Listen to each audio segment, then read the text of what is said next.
வெக்கமா இல்லையா முதலமைச்சருக்கு? காவல்துறையை தன் கையில் வச்சிருக்கக்கூடிய முதலமைச்சர் காவல்துறை இடத்துல தகவலை கொடுக்குறாங்க. தகவல் கொடுத்த பையனை காப்பாற்றுறதுக்கு வக்கீல இந்த காவல்துறைக்கு ஒன்றிய அரசு இடத்துல நீங்க பம்புறீங்க. அங்க நீங்க பம்புகிற முதலமைச்சராக தான் இருக்கிறீங்களே தவிர தமிழ்நாட்டில் நீங்க சட்டமன்றத்திலையும் வெளியிடங்களில் மட்டும்தான் நீங்க பாயிர முதலமைச்சரா நீங்க காட்டுறீங்க. இது என்ன மக்களுக்கான ஆட்சியா, அட்ஜஸ்ட்மெண்ட்டுக்கான ஆட்சியா? அந்தந்த கேள்விகளுக்கு அந்தந்த அமைச்சர்கள் பதில் சொல்லணும்.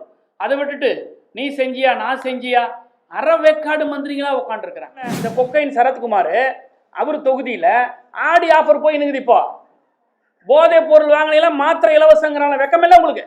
டம்மி முதலமைச்சரா இருக்கீங்க, பப்பட் முதலமைச்சரா இருக்கீங்க, பொம்மை முதலமைச்சரா இருக்கீங்க. நீங்க ஆச்சி மசாலா எந்த சமையலும் ருசி தேடும் ரகசியம் 20 ரூபாய். டயா பூஸ்டர் சுகரை கண்ட்ரோல் பண்ணும், உங்க ஆரோக்கியத்தை மீட்டு தரும். சர்க்கரையை கட்டுப்படுத்துறதுக்கான எளிமையான வழிமுறை, இயற்கையான வழிமுறை. அனைத்து மருந்து கடைகளிலும் கிடைக்கும். வாங்க எல்லாரும் சேர்ந்து ஒரு ஃப்ரெஷ் கவர்னன்ஸை உருவாக்கலாம். It's a new beginning, new எரா என்று மாண்புமிகு தமிழ்நாட்டுடைய முதலமைச்சர் முதலாக முதலமைச்சர் பொறுப்பை ஏற்றுக்கொண்ட பிறகு அவர் ஆற்றிய உரை. வாங்க எல்லோரும் சொல்லி எல்லோரும் சேர்ந்து கூப்பிட்டார். ஒரு நியூ கவர்னன்ஸை ஃபார்ம் பண்ணலாம், இது ஒரு இட்ஸ் எ பிகினிங், நியூ எரா என்று சொன்னார். உண்மைதான், இது ஒரு நியூ எரா. 100 நாளில் 546 குற்ற சம்பவங்களை செஞ்ச ஒரு நியூ எரா இன்னைக்கு மாண்புமிகு விஜயினுடைய சர்க்கஸ் சர்க்கார் தலைமையில் நடைபெற்றிருக்கக்கூடிய ஆட்சியில் இருக்கக்கூடிய ஒரு சாதனை இது. பெண்கள் பாதுகாப்பு ரொம்ப நான் ஸ்ட்ரிக்டாக வச்சிருப்பேன்னு சொன்னார். ஆனால் இன்னைக்கு பெண்களுக்கான பாதுகாப்பு எந்த அளவில் தமிழ்நாட்டில் இருக்குன்றது நாட்டு மக்களுக்கே நன்றாக தெரியும். தாவேக்கார கட்சியில் இருக்கக்கூடிய பெண்களுக்கே பாதுகாப்பு கொடுக்க முடியாத ஒரு பள்ளியில் இருக்கிற சர்க்காராக தான் இது இன்னைக்கு இருந்துட்டு இருக்கு. போதை கலாச்சாரத்திலேருந்து நம்ம பசங்களை அதிலிருந்து மீட்கணும், அவங்கள காப்பாற்ற வேண்டிய பொறுப்பு நமக்கு இருக்குன்னு சொன்னார்.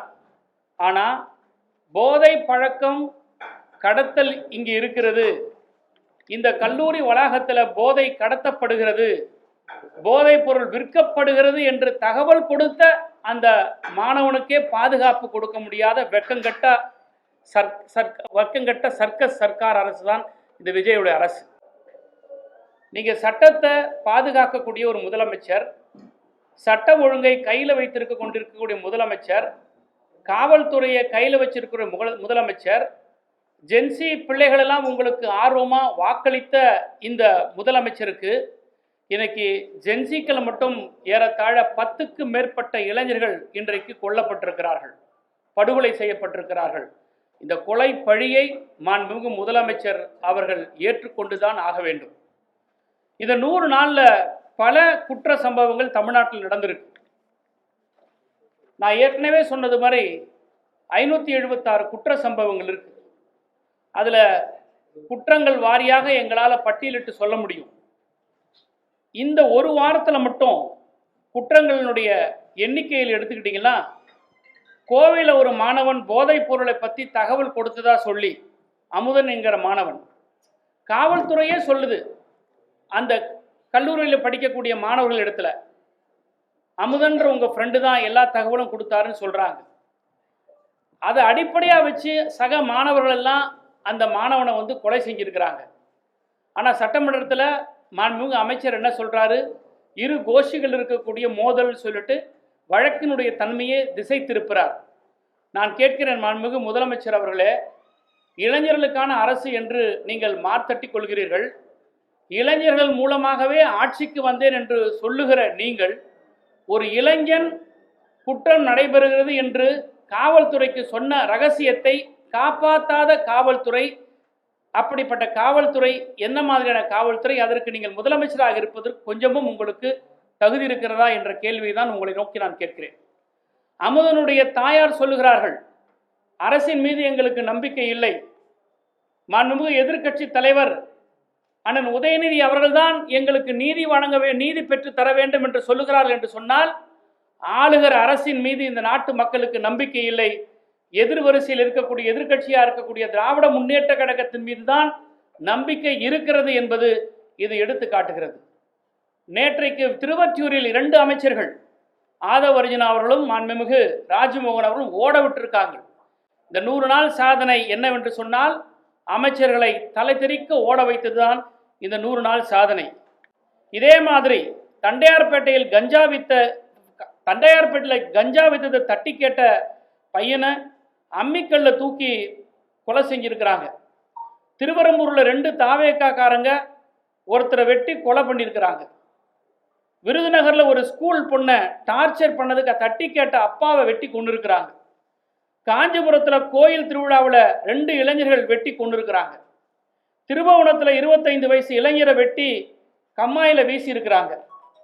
திருப்பூரில் லவ் பண்ண சம்மதிக்க மறுத்த அந்த பெண்ணை கொலை செஞ்சது மட்டுமல்ல, அந்த அம்மாவையும் இளைஞர்களையும் கொண்டு இருக்கிறாங்க.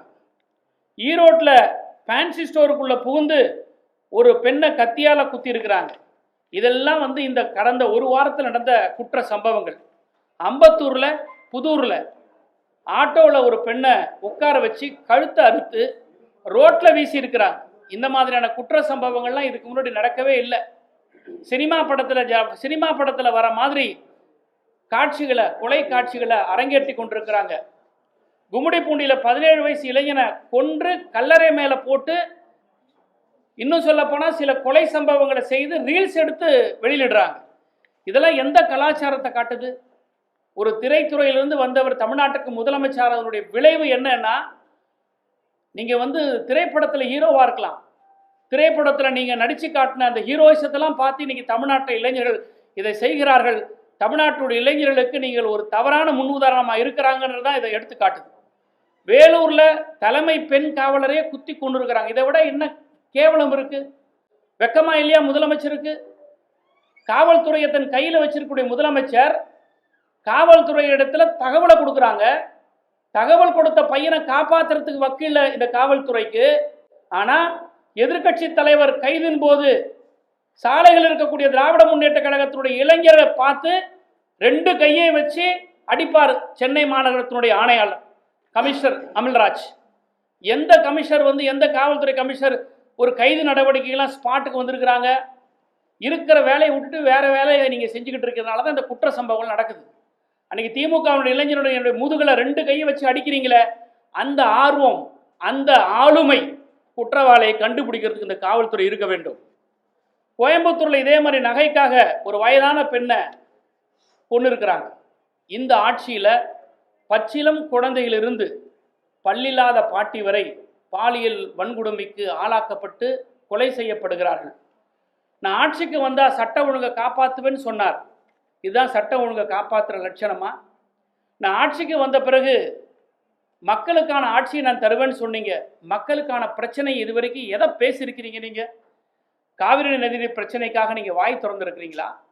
நேற்றைக்கு கர்நாடகாவில் தமிழர்களை சுட்டு கொண்டு இருக்கிறாங்களே, அதற்காக நீங்கள் வாய் திறந்து பேசியிருக்கிறீங்களா? இல்லை மேட்டூர் 12ஆம் தேதி, ஜூன் 12ஆம் தேதி தண்ணி திறந்து விடணுமே, அதை பற்றி ஏதாவது வாய் திறந்து பேசியிருக்கிறீங்களா? மேகதாது அணை கட்டுவது குறித்து நாங்கள் தனியாக ட்ரிபுனல் அமைக்கப்பட வேண்டும் என்று ஒன்றிய அமைச்சரிடத்தில் போய் நீங்கள் கேட்டிருக்கிறீங்களா? ஒன்றிய அரசிடத்தில் நீங்கள் பம்புறீங்க. அங்கே நீங்கள் பம்புகிற முதலமைச்சராக தான் இருக்கிறீங்களே தவிர, தமிழ்நாட்டில் நீங்கள் சட்டமன்றத்திலையும் வெளியிடங்களில் மட்டும்தான் நீங்கள் பாயிர முதலமைச்சராக நீங்கள் காட்டுறீங்க. இந்த ஆடி மாதமானால் தள்ளுபடி கொடுப்பாங்க பொருளுக்கெல்லாம். ஒரு சட்டை வாங்கினா ஒரு சட்டை ஃப்ரீ, ஒரு பேண்ட்டு வாங்கினா ஒரு பேண்ட்டு ஃப்ரீ, ஒரு ஜாக்கெட் பீட்டு வாங்கினா இன்னொரு ஜாக்கெட் பீட்டு ஃப்ரீன்னு ஆடி மாதம் தள்ளுபடி கொடுப்பாங்க.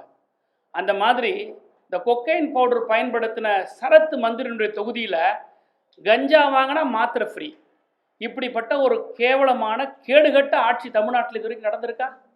ஒரு பொருள் வாங்கினா ஒரு பொருள் ஃப்ரீன்னு கேள்விப்பட்டிருக்கங்க. கஞ்சா வாங்கினா மாத்திரை ஃப்ரீன்னு சொன்ன ஒரு தரங்கட்ட அரசாங்கம் தமிழ்நாட்டில் இது வரைக்கும் நடந்திருக்கா? விஜயனுடைய அரசாங்கம் நடந்திருக்கு. சட்டமன்றம் நடந்துகிட்டு இருக்கு. கவன ஈர்ப்பு தீர்மானத்தை கொடுத்திருக்கிறார் மாண்புமிகு எதிர்க்கட்சி தலைவர். கோவையில் நடைபெற்ற கொலை சம்பவத்திற்கும், மாணவனுடைய கொலை சம்பவத்திற்கும், தமிழ்நாட்டில் நடைபெற்று வருகிற பல்வேறு கொலை குற்றங்களுக்கெல்லாம் ஒரு சிறப்பு கவன ஈர்ப்பு தீர்மானத்தை கொடுத்துட்டு பதில் வாங்க வேண்டிய இடத்துல பதில் கொடுக்க வேண்டிய இடத்துல இருக்கக்கூடிய முதலமைச்சர் இன்னைக்கு சட்டமன்றத்துக்குள்ள உட்காரல.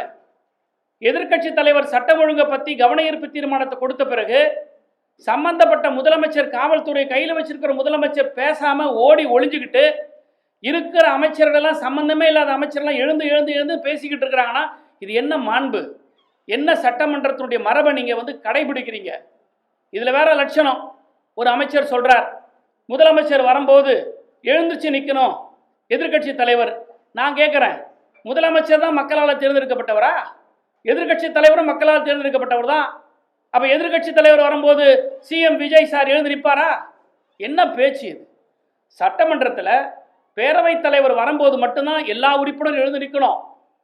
பேரவைத் தலைவரை தவிர வேறு யாருக்கும் அந்த இடத்துல எழுந்து நிற்க வேண்டிய அவசியம் கிடையாது. முதலமைச்சரே யாருனாலும் பேரவைத் தலைவருக்காக எழுந்து நிற்கணும். என்ன மாதிரியான மரபுல கொண்டாந்து இவங்க புகுத்துறாங்க? இந்த 100 நாட்களில் சட்டம் ஒழுங்கு சந்தி சிரிச்சிருக்கிறது. விலைவாசி கட்டுக்கடங்காமல் ஏறி இருக்குது. அரிசி விலை கிலோவுக்கு 30 ரூபாய் ஏறி இருக்குது. ஆவின் பால் தட்டுப்பாடு ஏற்பட்டிருக்கிறது. இன்னைக்கு வந்து கரண்ட் பில்லு ஷாக் அடிக்குது. மக்களுடைய பிரச்சனை, அன்றாட பிரச்சனை. இதை பற்றி அரசாங்கம் யாராவது வாய் திறந்து பேசுகிறாங்களா? சட்டமன்றத்தில் கேட்குற கேள்விக்கு அந்த துறையினுடைய மந்திரிங்க யாராவது பதில் சொல்கிறாங்களா? சம்பந்தமே இல்லாதவங்க ஆளாளுக்கு எழுந்துச்சு பேசுகிறாங்க. உண்டை நான் கூப்பிடவே இல்லை, நீ எதுக்கு ஆஜராகிறன்னு கேட்குற அளவுக்கு யார் யாரோ வந்து பதில் சொல்கிறாங்க. இன்றைக்கி விலைவாசி விண்ண முட்டுகிறது.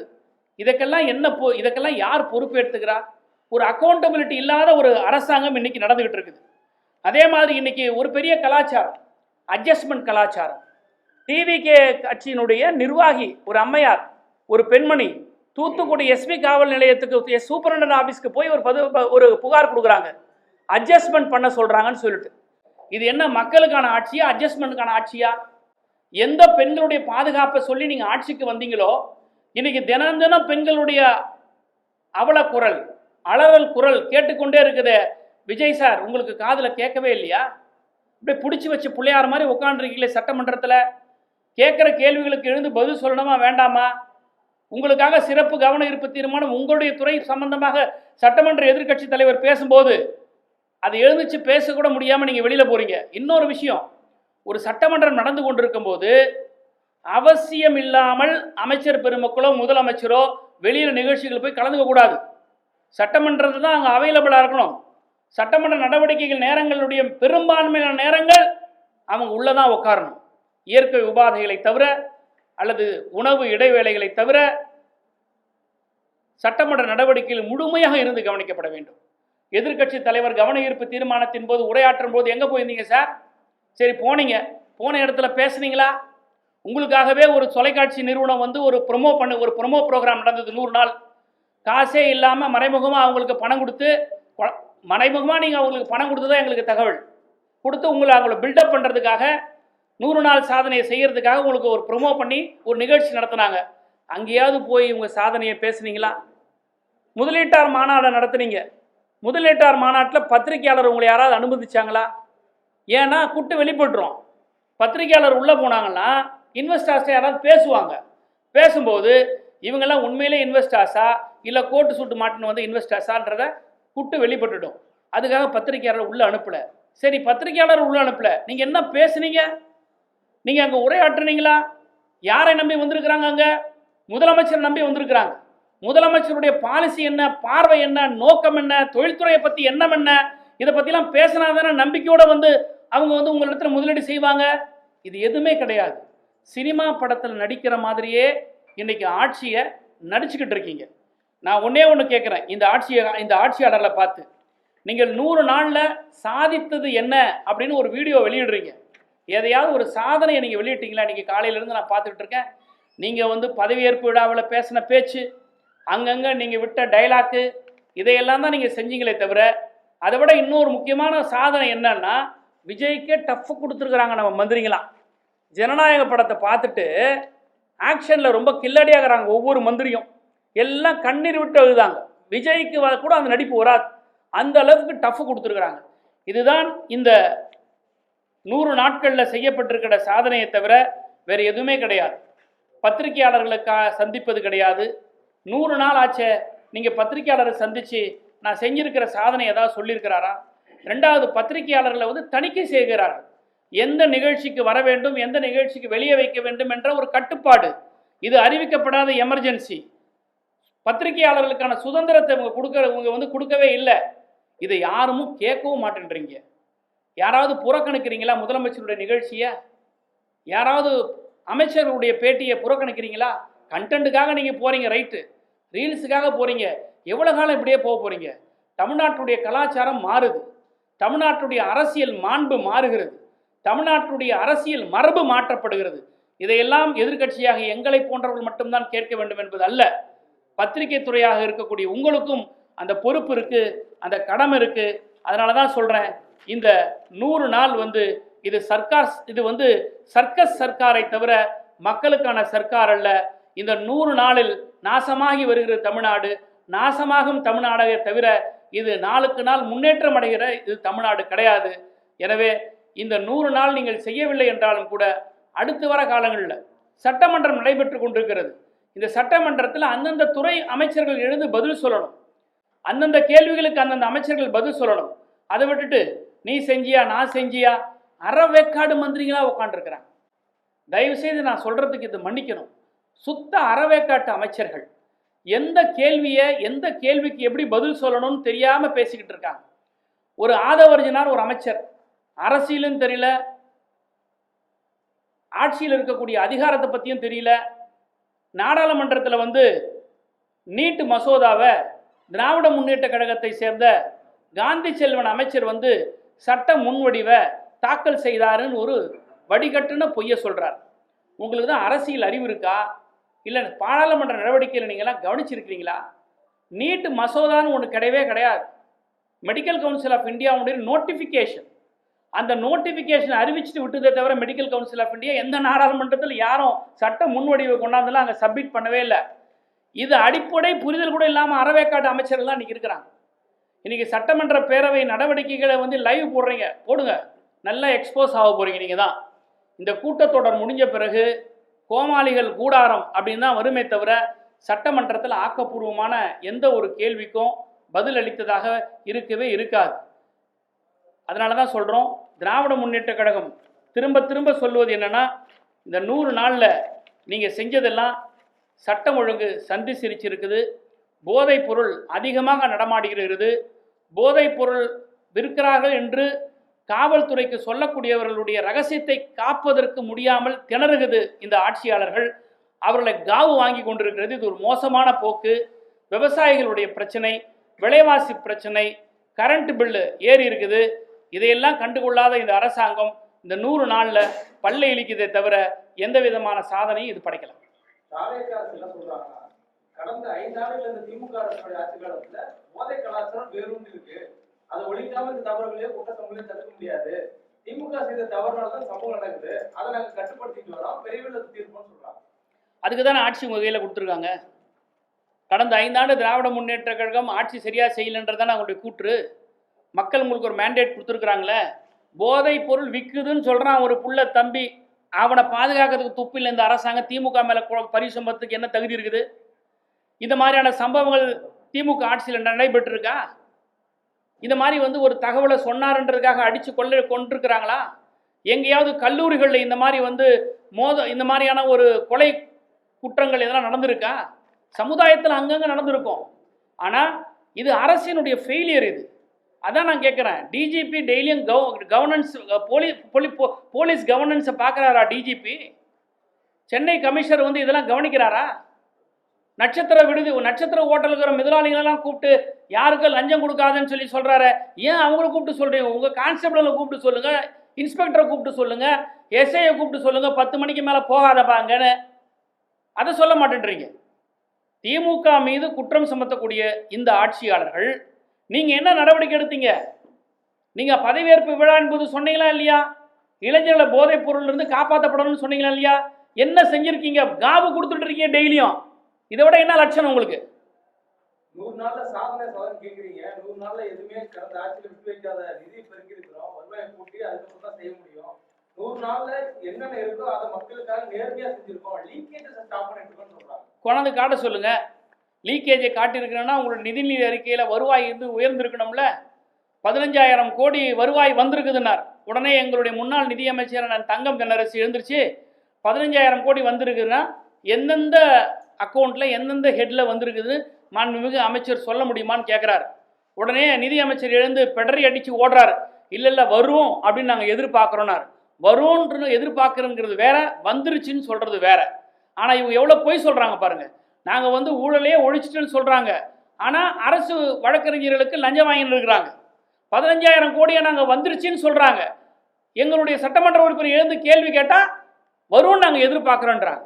அப்போ 15,000 கோடி உங்களுக்கு வந்திருக்குமே ஆனால் நிதிநிலை அறிக்கையில் ரிஃப்ளெக்ட் ஆகிருக்கணும். லீக்கேஜை நீங்கள் வந்து ஷட்டில் பண்ணியிருக்கீங்கன்னா எவ்வளோ லீக்கேஜ் எந்தெந்த துறையிலேருந்து நீங்கள் வந்து அடைச்சிருக்கீங்க, அதன் மூலியமாக எவ்வளோ வருமானம் வந்திருக்குது, அந்த பணத்தெல்லாம் கொண்டாந்து கஜானாவில் சேர்த்துருக்கீங்களா அப்படின்றதெல்லாம் சொல்லணும். இதையெல்லாம் சொல்லாமல் சும்மா வாயில் வடை சொல்கிற மாதிரி நாங்கள் 15,000 கோடி கொண்டாண்டோம், 15,000 கொண்டாடினா நீங்கள் என்ன போய் அம்பாரத்தில் போய் அரப்பறுத்து கொண்டாந்து வெள்ளாமையை கொண்டாந்து நீங்கள் வந்து கஜானாவில் சேர்த்துருக்கீங்களா? கடந்த திமுக ஆட்சியிலும் இதே மாதிரி குற்றங்கள் நடந்துட்டு, அப்பெல்லாம் திமுக தனிநபர்களுடைய பிரச்சனை, அது ஒரு சமூக பிரச்சனை இல்ல, தனிநபர்கள் நடக்கக்கூடிய தாக்குதலுக்கும் கொலைகளுக்கும் அரசு பொறுப்பேற்க முடியாதுன்னு சொன்னாங்க. இப்ப தாவேக அரசு நடக்கக்கூடிய தனிநபர்களுடைய தாக்குதலுக்கும் கொலை சம்பவங்களுக்கும் எப்படி அரசு பொறுப்பேற்க முடியும்? கோவையில் அமுதன் கொலை செய்யப்பட்டது தனிநபர் தாக்குதலா? திருவொற்றியூர்ல ஒரு மாணவன் கொலை செய்யப்பட்டிருக்கான தனிநபர் தாக்குதலா? இதெல்லாம் தனிநபர் தாக்குதலா? தனிநபர் தாக்குதல் நடைபெற்றதுக்கு நடவடிக்கை எடுக்கப்படணும். திமுகவுடைய ஆட்சியில் குற்றங்கள் நடைபெற்றதே வச்சுக்கங்க, நிறைய வச்சுதான் வச்சுங்க. ஆனால் எல்லாத்துக்கும் நடவடிக்கை எடுக்கப்பட்டதா இல்லையா? காவல்துறை தூங்கிட்டு இருந்ததா? நான் கேட்குறேன், இந்த கோயம்புத்தூரில் நடந்த இன்சிடென்ட் 1க்கு மட்டும் பதில் சொல்லுங்க முதலமைச்சரை. நீங்கள் வந்து சாரி சொல்லிட்டா போதுமா அப்படின்னு எங்களுடைய முதலமைச்சரை கேட்டாரே. இந்த பெற்றோர்கிட்ட யாருக்கிட்டையாவது பேசியிருக்கிறார் அவர்? ஆனால் எதிர்கட்சி தலைவர் தான் அலைபேசியில் கூப்பிட்டு பேசுகிறார் அமுதனுடைய பெற்றோர் இடத்துல. அந்த பெற்றோர் சொல்கிறாங்க, எங்களுக்கு நம்பிக்கை உங்கள் மேலே தான் இருக்குது, எதிர்கட்சி தலைவரான உதயநிதி ஸ்டாலின் மேலே தான் நம்பிக்கை இருக்குது, இந்த அரசின் மீது நம்பிக்கை இல்லைன்னு சொல்கிறாங்களே. ஓட்டு போட்டு வந்திருக்கிற மைனாரிட்டி கவர்மெண்ட் தான், ஆனால் ஆட்சியில் இருக்கீங்க நீங்கள், ஆனால் உங்கள் மேலே மக்களுக்கு நம்பிக்கை இல்லை, எதிர்கட்சி மேலே தான் நம்பிக்கை இருக்குது. அமைச்சர் சரத் அவர்கள் வந்து இந்த பவுடர் பயன்படுத்துற விஷயம், அது குறித்து நான் ஏற்கனவே விளக்கம் கொடுத்தேன் அப்படின்னு சொல்லி சட்டமன்றத்திலே அதை சொல்லிட்டு இதுக்கப்புறம் அதை பேச வேணாம். என்ன விளக்கம் கொடுத்தாரு? அதை ஒரு குழந்தைக்கு மாத்திரையை கசி கொடுத்ததா? குழந்தைக்கு மாத்திரையை கசிக்க கொடுக்குறதுலாம் அப்படிதான் செய்வாங்க. நீங்களே சொல்லுங்க சார் யாராவது. குழந்தைக்கு நான் கேட்குறேன், இன்னைக்கு நான் ஒரு குற்றச்சாட்டு சொல்லியிருக்கேன். குழந்தைக்கு மாத்திரை கொடுத்ததா விளக்கம் சொல்றாருல, அந்த குழந்தை எங்கங்க? அந்த குழந்தை பக்கத்தில் எங்கன்னா இருந்ததா? முதல்ல அவர் பக்கத்தில் உட்கார்ந்து அந்த குடும்பத்துக்கு சம்மந்தப்பட்டவங்களான்னு சொன்னார் அவரு. குழந்தைக்கு மாத்திரையை அப்படி வந்து பவுடர் பண்ணுற டெக்னாலஜி எங்கே கற்றுக்கிட்டார் அவர்? ஒன்று டெமோ பண்ணி காட்ட சொல்லுங்கள் பார்க்கலாம். எல்லாரும் முன்னாடி உங்கள் ஊடகங்கள் முன்னாடி டெமோ பண்ணி காட்ட சொல்லுங்கள். யாராவது குழந்தைக்கு மாத்திரை செல்ஃபோன் மேலே வச்சு பண்ணுவாங்களா? குழந்தைக்கு கொடுக்குற மாத்திரை எவ்வளோ ஹைஜீனிக்காக இருக்கணும். பக்கத்தில் டாக்டர் இருக்கிறார், குழந்தைகள் டாக்டர், ஜென்ரல் மெடிசின். குழந்தைக்கு யாராவது அந்த மாதிரி கொடுப்பாங்களா? என்ன பைத்தியகாரத்தனமாக பேசுகிறாங்க இந்த அமைச்சர்கள்லாம். நான் தான் சொல்கிறேன்னே, இந்த கொக்கைன் சரத்குமார் அவர் தொகுதியில் ஆடி ஆஃபர் போய் நிற்குது. இப்போ போதை பொருள் வாங்கினீங்களா மாத்திரை இலவசங்கிறான வெக்கமில்லை உங்களுக்கு? கோவை அமுதன் விஷயத்துல வந்து அவங்க தாயார் வந்து கல்லூரி நிர்வாகத்துக்கு மேல கம்ப்ளைண்ட் கொடுத்துருக்காங்க. அதுக்கு அந்த போலீஸ் ஸ்டேஷன் வந்து அதை எடுக்க மாட்டோம், நீங்க கொலை நடந்த இடத்துல இல்ல, நீங்க எப்படி கம்ப்ளைண்ட் கொடுக்கலாம், நாங்க எஃப்ஐஆர் போட மாட்டோம் மறுத்துருக்காங்க. நீங்க தான் அதுல சட்ட உதவி செய்யுது. இதுல தெரியுதா இந்த லட்சணம்? இதுலேயே தெரியலையா? இந்த அரசாங்கத்துடைய ஃபெயில் இது தெரியலையா? முதலமைச்சருடைய அவரால் இன்னபிலிட்டி, முதலமைச்சருடைய கையாளாகத்தனம், முதலமைச்சருடைய இயலாதமத்தன்மை, முதலமைச்சரிடத்தில் நிர்வாகம் இல்லை என்பது இதை விட என்ன காட்டுது? ஒரு பேரண்ட்ஸு கொலை செய்யப்பட்ட பாதிக்கப்பட்டவங்க கம்ப்ளைண்ட் கொடுக்குறாங்க, ஆனால் அந்த கம்ப்ளைண்ட்டை வாங்க மாட்டேன்னு காவல்துறை சொன்னால் வெக்கப்பட வேணாம், அவமானப்பட வேணாம் முதலமைச்சர்? எங்கே போகிறார் இப்போ? அந்த முதலமைச்சருக்கு வீரவசனம்லாம் எங்களுடைய அரசாங்கத்தை எங்களுடைய தலைவரை பற்றி கேட்டார். அப்போ இருந்த வீரமெல்லாம் எங்கே போச்சு? அந்த அந்த கல்லூரி நிர்வாகத்தை பேட்டி கொடுக்க சொன்னது யார் சார்? எங்கேயாவது ஒரு நிறுவனம் வந்து முன்கூட்டி வந்து கல்லூரி நிறுவனம் வந்து பேட்டி கொடுக்குமா? யாருடைய பேக்கிங் இல்லாமல் கொடுப்பாங்க அவங்க? காவல்துறை அரசினுடைய பேக்கிங் இல்லாமல் கொடுக்காதது. நீதி வழங்குறதை விட்டுட்டு அந்த பாதிக்கப்பட்டவங்க மேலே குற்றம் சுமத்துறதுன்னா இது என்ன மாதிரியான அரசாங்கம் இது? முதலமைச்சர் சுதந்திர தின உரையில என்ன சொல்லியிருக்காரு? நிர்வாக ரீதியாக நாங்கள் மத்திய அரசுக்கு ஒத்துழைப்பு தருவோம், ஆனால் தமிழ்நாடோட உரிமைகளை விட்டு தர மாட்டோம்னு பேசியிருக்கிறாரு. என்ன ஒத்துழைப்பு கொடுத்து என்ன உரிமையை மீட்டெடுத்தார்? நான் கேட்குறேன், national song and national anthem, இந்த 2 பாடல்களை நேஷனல் ஹானரிங் ஆக்ட் கொண்டாடுறாங்க. அந்த ஹானரிங் ஆக்டில் வந்து எந்த பாடல் எந்த வரிசையில் வரணுன்றத பில்லு வருது, பாஸ் ஆகும். இவங்களுக்கு நாடாளுமன்றத்தில் உறுப்பினர்கள் அதை விட்டுடுங்க. ஆனால் வந்தே மாதரம் பாடல் இருக்கக்கூடிய சில பத்திகள் ஒரு குறிப்பிட்ட மத பிரிவினரை புண்படுத்தக்கூடிய நோக்கத்தில் இருக்கிறதுனால தான் அன்றைய காலகட்டத்திலே அது நீக்கப்பட்டது, அது பாடப்படலை. இப்போ திராவிட முன்னேற்ற கழகத்தை சேர்ந்த நாடாளுமன்ற உறுப்பினர் துணை பொதுச் செயலாளர் ராசா எழுந்து நாடாளுமன்றத்தில் சொல்றார், அமெண்ட்மெண்ட் கொடுக்குறார், நீங்க கொண்டு வாங்க, ஆனால் இந்த பத்தியை அன்றைக்கே எதிர்ப்பு தெரிவிக்கப்பட்டது, அதை நீங்க நீக்குங்கன்னு சொன்னாங்க. ஆனா அதை நீக்காமையே நிறைவேற்றுறாங்க. இந்த இடத்துல தாவேகானுடைய ஸ்டாண்ட் என்ன சார்? எப்போ சார் தாவேகா வாயை திறந்து பேசியிருக்குது? வந்தே மாதரம் வரட்டும், எங்களுக்கு பரவாயில்லை, அதில் வரக்கூடிய வரிகள் எங்களுக்கு சிக்கல் இருக்குது, நாங்கள் ஏற்றுக்கொள்ள மாட்டோம்னு சொன்னாங்களா சார் இது வரைக்கும்? தாவேகா அரசியல் கட்சிக்குன்னு ஒரு நிலைப்பாடு எதனா இருக்கா சார்? டீலிமிட்டேஷனுக்கு அனைத்து கட்சி கூட்டம்ன்ற பேரில் வந்து நீங்கள் வந்து எல்லா சட்டமன்ற நாடாளுமன்ற உறுப்பினருக்கு அழைப்பு விடுத்து கூட்டம் நடத்துனீங்களே, தாவேகா கட்சிக்கு டீலிமிட்டேஷனில் என்ன ஸ்டாண்டுன்னு இது வரைக்கும் சொன்னீங்களா? என்ன தீர்மானத்தை நீங்கள் வடிச்சு எடுத்தீங்க? நீங்கள் கடந்த மார்ச் மாதம் 2025ஆம் ஆண்டு திராவிட முன்னேற்ற கழக அரசின் போது வடிக்கப்பட்ட தீர்மானத்தை தாண்டி நீங்க என்ன பெருசா சொல்லிட்டீங்க? எந்த ஒரு நிலைப்பாடும் கிடையாது. சும்மா நாங்க வந்து மத்திய அரசோட நாங்க ஒன்றிய அரசோட நாங்க இணக்கமா இருப்போம்னா, இணக்கமா இருங்க, யார் வேணான்றா? யார் இணக்கமா இருக்க மாட்டேன்றா? எங்களுடைய ஆட்சியை நாங்க இணக்கமா இருக்கிறதா ரைட் இருக்கு. நீங்க விஎம்ஜி ராம்ஜி அந்த 100 நாள் வேலையை ஏன் கையெழுத்து போட்டீங்க? அது இணக்கமா? அது பேரு நாடே எதிர்க்குது. பாஜக ஆட்சி செய்கிற மாநிலங்களே எதிர்த்தது. பாஜக ஆட்சி செய்கிற மாநிலங்களை எதிர்த்து அந்த 100 நாள் வேலை திட்டத்தை வரிஞ்சு கட்டிக்கிட்டு முதலமைச்சர் விஜய் கையெழுத்து போட்டார். நீங்க என்ன பெருசா மாநில அரசுடைய உரிமைகளை நீங்க மீட்டுட்டீங்க? காவிரி நதிநீர் பிரச்சனை பத்தி உங்களுடைய உரிமை எங்க நீங்க நிலைநாட்டினீங்க? மேகதாது அணை கட்டுறதை தடுப்பதை பத்தி உங்க உரிமை நீங்க எங்க நிலைநாட்டினீங்க? டம்மி முதலமைச்சரா இருக்கீங்க, பப்பட் முதலமைச்சரா இருக்கீங்க, பொம்மை முதலமைச்சரா இருக்கீங்க. நீங்க துணைவேந்தர் ஒருத்தர் சொல்றாரு சார், ஒரு யூனிவர்சிட்டி வைஸ் சான்சலர் வந்து சொல்றார், இந்த பில் பாஸ் ஆகிறதுக்கு முன்னாடியே ஒரு சர்க்குலர் வந்தது, வந்தே மாதரம் பாடப்படும், தமிழ்தாய் வாழ்த்து 3ஆவது தான் பாடப்படுறேன்னு சொல்றீங்களே, நீங்க ஏதாவது நடவடிக்கை எடுத்தீங்களா அந்த துணைவேந்தர் மேல? இல்ல கண்டிச்சிருக்கீங்களா? இல்ல ஹையர் எஜுகேஷன் மினிஸ்டர் கூப்பிட்டு குறைஞ்சபட்சம் வார்ன் பண்ணிருக்கா? உங்களால் ரிமூவ் பண்ண முடியாது, ஏன்னா சான்சலர், இவர் வைஸ் சான்சலர், கவர்னருக்கு தான் அதிகாரம் இருக்கு. ஆனா கண்டிக்கிற உரிமை இருக்கா இவங்களுக்கு? தொடர்நடிக்க கவர்மெண்ட்டுங்க இது. அவங்க என்ன சொல்றாங்க அப்படின்னா, முதலமைச்சர் தலைமையில நோ டீலிமிட்டேஷன் கொண்டு வந்திருக்கோம்.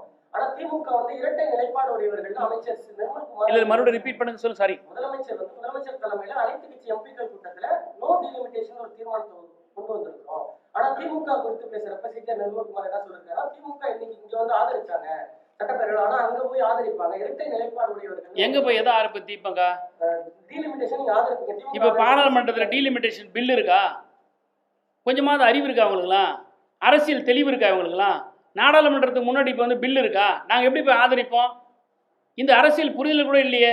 மாநில உரிமையில விட்டு கொடுக்க மாட்டேன்னு சொன்னார முதலமைச்சர், தமிழ்நாட்டினுடைய முதலமைச்சர். வைஸ் சான்சலரை வந்து நியமிக்கிறதுக்காக ஒரு சர்ச் கமிட்டி போடும். அந்த வைஸ் சான்சலர் நியமிக்கிறதுக்கு சர்ச் கமிட்டி போடும்போது, நாங்கள் ஆட்சியில் இருக்கும்போது கவர்னர் என்ன சொல்றார், அவர் ஒருத்தரை நியமிக்கிறோம் அப்படிங்கிறார். ஆல்ரெடி சான்சலர் சார்பாக ஒன்று இருக்கு. ஆனால் யூஜிசி சார்பாக ஒருத்தரை போடணும்னு சொன்ன விஷயத்தை நாங்கள் தடுத்தோம், நாங்கள் எதிர்த்தோம், நாங்கள் நியமிக்கவே இல்லை. ஆனால் இந்த ஆட்சி வந்த பிறகு, தாவேகா ஆட்சி வந்த பிறகு, உயர்கல்வித்துறை அமைச்சர் யூஜிசியினுடைய சார்பாக ஒருத்தரை நியமிக்கிறதுக்கு ஒத்துக்கிறார். என்ன பெருசா மாநில உரிமையை நீங்கள் பாதுகாத்துட்டீங்க? நாடகம், நடிப்பு, வேஷம் சினிமாவில் தான் போட்டீங்க. தமிழ்நாட்டில் முதலமைச்சராக வந்து கூட நீங்கள் போட்டுட்டீங்க.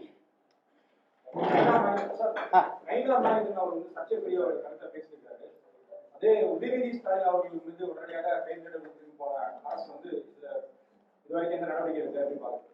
பாஜகவை கண்டு பம்பும் டம்மி முதலமைச்சர் விஜய்.